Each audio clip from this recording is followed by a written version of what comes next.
নমস্কাৰ পুনৰ এবাৰ স্বাগতম জনাইছোঁ আপোনালোকক মোৰ ইউটিউব চেনেললৈ। আজি মই পুনৰ এটা নতুন ভিডিঅ' লৈ আহিছোঁ আপোনালোকৰ মাজলৈ। আমি সকলোৱে জানো আজি মেট্ৰিক পৰীক্ষাৰ ৰিজাল্ট দিলে 11 এপ্ৰিল 10:30 বজাৰ পৰা উপলব্ধ হৈছে ৱেবছাইটত ৰিজাল্ট।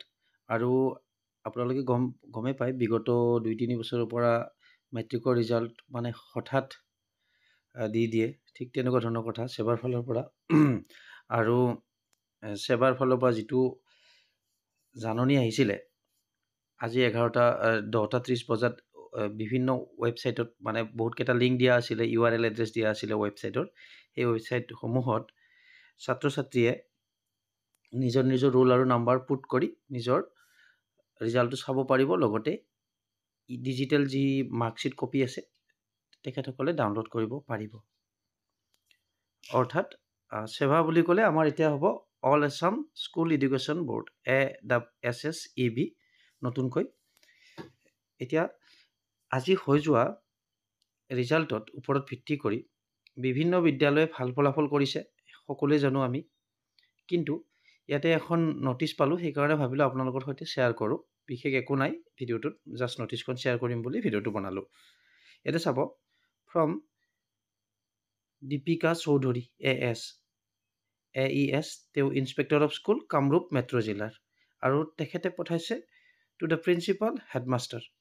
এই বিদ্যালয় কেইখনৰ প্ৰধানলৈ তেখেতে পঠাইছে, হেডমাষ্টাৰ বা প্ৰিন্সিপাললৈ।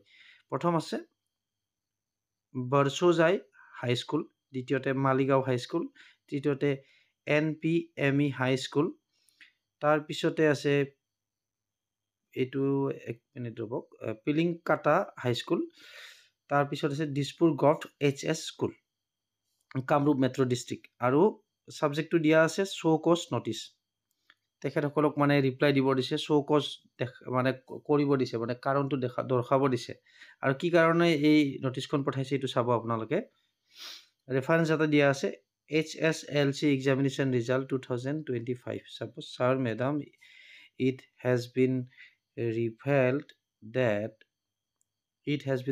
that the pass percentage of HSLC examination 2025 against your school is below 25%.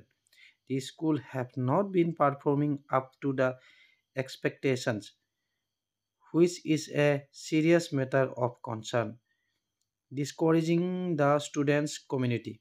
The results indicate lack of commitment as well as it appears there were lapses in your administration and supervision from your end being the head of the school. বাকীখিনি বাৰু আপোনালোকে পঢ়ি ল'ব, মানে বেলেগ একো নহয়। এই 5খন বিদ্যালয়ৰ ৰিজাল্টৰ ক্ষেত্ৰত তেখেতসকলৰ বিল' 25% আছে। মানে যিসকল ছাত্ৰ ছাত্ৰী অৱতীৰ্ণ হৈছিল মেট্ৰিক পৰীক্ষাত, তাৰে পাৰ্চেণ্টেজৰ হাৰ উত্তীৰ্ণৰ 25%ৰ ডাউনত আছে। হয়তো বহুখিনিয়ে 75%এ অনুতীৰ্ণ হ'ল। আৰু সেই হেতুকে বিদ্যালয়ৰ প্ৰধানলৈ এইখন পঠাইছে, কাৰণ দৰ্শাব দিছে যে কি কাৰণত তেনেকুৱা হ'ল। ধৰক এডমিনিষ্ট্ৰেটিভৰ কিবা গাফিলতিৰ কাৰণে, এনে ছাত্ৰসকলক তত্ত্বাৱধান লোৱাত, ধৰক কেয়াৰ লোৱাত কিবা এটা হৈছে, মুঠতে কাৰণ এটা দৰ্শাব দিছে। গতিকে ঠিক তেনেকুৱা। আৰু ইয়াতে বিভিন্ন ফেক্টৰ থাকিব পাৰে, এইবিলাক মোৰ নিজৰ ব্যক্তিগত মতামত। কাৰণ আজিকালি ইনফ্ৰাষ্ট্ৰাকচাৰৰো কথা আছে, বিদ্যালয় পৰিৱেশৰ কথা আছে, যিসকল ছাত্ৰ ছাত্ৰীয়ে ধৰক এক্সাম দিছিলে ঘৰুৱা পৰিৱেশৰ কথা আছে, লগতে বিদ্যালয়ৰ ভিতৰচৰা পৰিৱেশৰো কথা আছে। গতিকে বিভিন্ন কাৰণ থাকিব পাৰে।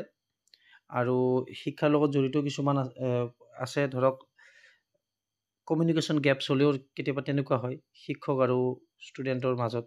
ধৰক শিক্ষকজনে বুজাব যোৱাটো যদি ষ্টুডেণ্টজনে বুজি নাপায়, বা ধৰক যিকোনো এটা মেথড অৱলম্বন কৰিছে তেখেতে, টিচিং মেথড, কিন্তু সেই মেথডটো সেই ছাত্ৰ ছাত্ৰীসকলৰ কাৰণে উপযুক্ত নহ'বও পাৰে, তেতিয়া মেথডটো চেঞ্জ কৰিব লাগিব। গতিকে ঠিক তেনেকুৱা ধৰণৰ এইবিলাক মোৰ নিজস্ব ব্যক্তিগত মতামত, আৰু বিভিন্ন কাৰণ থাকিব পাৰে।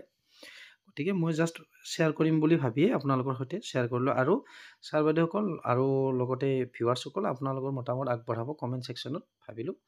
আৰু বিশেষ একো নাই। যিসকলে মোৰ ভিডিঅ'টো ধৈৰ্য ধৰি শেষলৈকে চাইছে তেখেতসকললৈ ধন্যবাদ জ্ঞাপন কৰিছোঁ। আৰু লগতে আজি যিসকল ছাত্ৰ ছাত্ৰীয়ে সুখ্যাতিৰে উত্তীৰ্ণ হৈছে আমাৰ যি মেট্ৰিক পৰীক্ষা ৰিজাল্ট দিলে HSLC হাইস্কুল শিক্ষান্ত পৰীক্ষাত সকলো উত্তীৰ্ণ ছাত্ৰ ছাত্ৰীলৈ মোৰ ফালৰ পৰা শুভেচ্ছা মই জ্ঞাপন কৰিছোঁ। ধন্যবাদ।